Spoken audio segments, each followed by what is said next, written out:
About your progress, to what do you attribute that? Pep Hamilton, 100%. You know, he's been a godsend for me, and I think he's helped me evolve into the player and the leader, the person I always knew I could be. John, what specifically has Pep helped you kind of expand?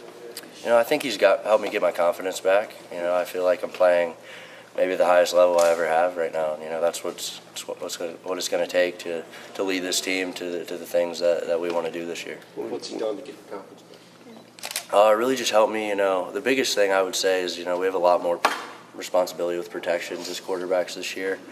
And, you know, there was times last year where, you know, we didn't really know what was going on up front, and, you know, I think a lot of times you'd see me scrambling, you know, when I didn't need to, and that was, you know, maybe my big flaw that everybody liked to point out last year. And, you know, I've really found, you know, confidence in just sitting in the pocket, you know, and knowing what's going on up front. What shook your confidence? You know, you go through some things, you know, you get benched, you know, you're at the top of the college football, you know, landscape, you're getting talked about for Heisman Trophy and Davey O'Brien, and then a few weeks later you're benched. You know, it's part of being human. So it's dating all the way back to Houston, you feel like you're as confident as you've been since then? Yeah, you know, I felt at times like, you know, I was a scapegoat at Houston, you know, for a lot of things that were going on within the program, and, you know, that'll shake an 18-year-old kid, you know, and something you just got to go through and learn from to get to where you're at now. When you got here, I mean, were you expecting that to flip right back? No, you know, it's a process. You know, I think day by day from the moment I got here, you know, it started out working with the scout team and, you know, going against the Desmond Morgans and the Joe Boldens every single day, you know, Jared Wilson, and, you know, start making a few throws on those guys here and there, and, you know, start to day by day get your confidence back. And then, you know, last year, you know, it was just the same thing, just building on it. Spring ball, Pep gets here. Same thing, just building more confidence, and I think it's taken a little longer than I would have liked. You know, obviously I would have liked to be there at this point last year, but, you know, everything has its course, and, you know, I couldn't be happy with the way things are right now. You touched on the mental side of recognition. Is that where you've made your greatest strides, or do you see some other area where? Yeah, I mean, I think that coupled with command, you know, because of that I've been able to, you know, really take command and you know, lead the guys and on and off the field, and, you know, that's where I feel the most comfortable right now. Do you feel you're on track to start? You know, I'm ready if my number's called, you know, and I'm sure Wilton will tell you the same thing. We've both been competing our butts off, you know, and Brandon too, and Dylan. You know, everybody's been competing really hard, and, you know, it's been a great camp. Offense has been looking really good, and, you know, we're going to be ready to roll right now. We're just focused on us. You know, we haven't even looked at a single play of Florida yet. You know, I know there's a lot of rumblings outside of our building about them, but, you know, we've been focused here on ourselves, and that's what it's going to take to, you know, win those 3 more games that we couldn't win last year. When you're in a competition like this, what's it like within the room itself? How do you deal with the interpersonal, you know, relationships that way? Yeah, I think last year, you know, it was the first time for both of us together, so there were honestly times where we, you know, maybe weren't completely honest with each other. You know, we say we're the best of friends, but, you know, there was times last year where maybe that wasn't the case. But this year, I mean, I can honestly say, going through that last year, you know, really, for me personally, I can't speak for Wilton, but, you know, having to swallow my pride and really support him and get behind him throughout the year, you know, I think brought us a lot closer. You just passed the halfway point in preseason camp. Where have you seen your most individual progress at this point?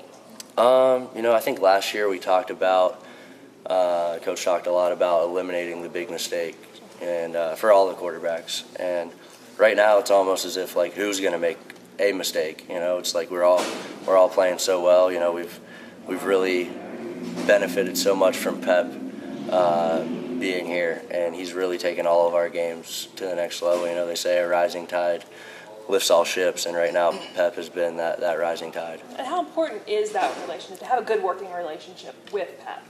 Yeah, I mean, he came in spring ball and set the tone that he was going to be all business, and, you know, since then the trip to Rome really helped, where we've gotten a lot closer with him personally.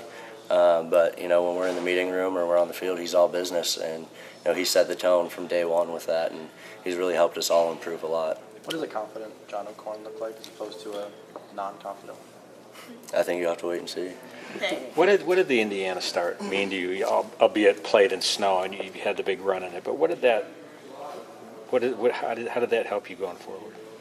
I don't know that it did, honestly. Okay. You know, more than anything, I would have liked to get a few throws back from that game. You know, I think, you know, watching somebody like Cardell Jones a few years ago go through a similar situation and come in and kind of take the reins and go on and win a national championship, I think maybe I pressed a little too much, tried to make the big play a little too much, you know, instead of just letting things come to me. But the one thing I was proud of is that, you know, I managed the game, didn't turn the ball over, and we won. You know, that's the most important thing. Did you see that Indiana game as your Cardell Jones opening your window to get into this? In the moment, I did, you know, and whether I blew it or not, you know, I have an opportunity again this year. So. Did that add to your needing to rebuild your confidence, not getting the results you wanted that day? No, I wouldn't say that. Which running backs have stood out so far? You know, they all look good. You know, I'd say Ty Isaac is in the best shape I've seen him since I've been here. You know, Chris Evans is 100% himself. You know, he's a great playmaker. And then you have young guys like Amari and Kurt who are great athletes. You know, they're coming along with the playbook, and it's going to take some time. But and then there's guys like Karan Higdon who's got a burst like nobody's ever seen. So we're really confident. You know, whether it's you know, there's a workhorse like Davion last year, or if it's by committee, you know, we're happy with whatever happens, whatever the game plan is. John, is it? I was in New York for an internship with Rise, one of Stephen Ross's nonprofits. How were the young receivers meshing with you guys? Really well, you know, and they act the way that you want freshman receivers to. You know, they come in, and from the first day they were here, you know, talk about Donovan and Tariq first. You know, they got here in January, and they came in, and they were roommates, and they were inseparable, and they were always here at the facility, always working, and always quiet. You know, we had to beg them to talk. But, you know, that's what you want from a freshman. You want them to be seen and not heard, and, you know, they've been great. Guys like Oliver Martin, Nico Collins, the list goes on, just guys that have come in and really been working their butts off and working hard to learn the playbook. And I mean, all of them can play on the field. It's just a matter of who can pick up the playbook the fastest, who's going to get on the field. John, would it be unfair, I guess, for us or anybody to gauge your potential more on what was seen in the Indiana game, or do you feel like you are, you know, closer to that American Conference Freshman of the Year? I would say I'm neither of those. You know, I think I'm at a place where I've never been before, so I would say neither of those would be fair.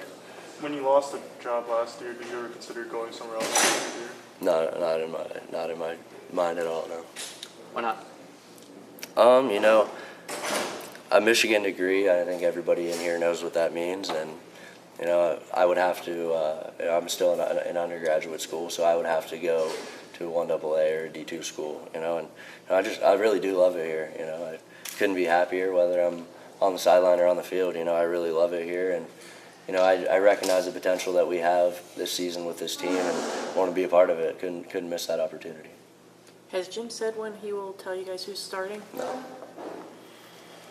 John, I know probably starting would mean, it means a lot to everybody. What would it mean, I mean, given everything you talked about, the ups and downs to your career, I mean, would this be kind of a crowning moment of your career? I think anybody who would win a starting quarterback job at Michigan would say that is the utmost honor. You know, Tom Brady came back and said that the greatest honor in his life was being named a captain here. You know, everything that happens here carries a lot of weight and means a lot to a lot of people. So, absolutely. How much non-football life, I guess, if you can look down the road a little bit, how much non-football do you think this is going to help you with, just personal life? Oh, I think it's huge, you know, especially with just the connections you make here, you know. There's a huge, you know, alumni, but the people that you meet here while you're in school, your classmates, you know, the relationships you build, those are going to be the people that go on to be the CEOs of Fortune 500 companies and all those great things. So, you know, I think it's going to, you know, obviously carry a lot of weight. Thoughts on how the offensive line is handling itself against that D-line?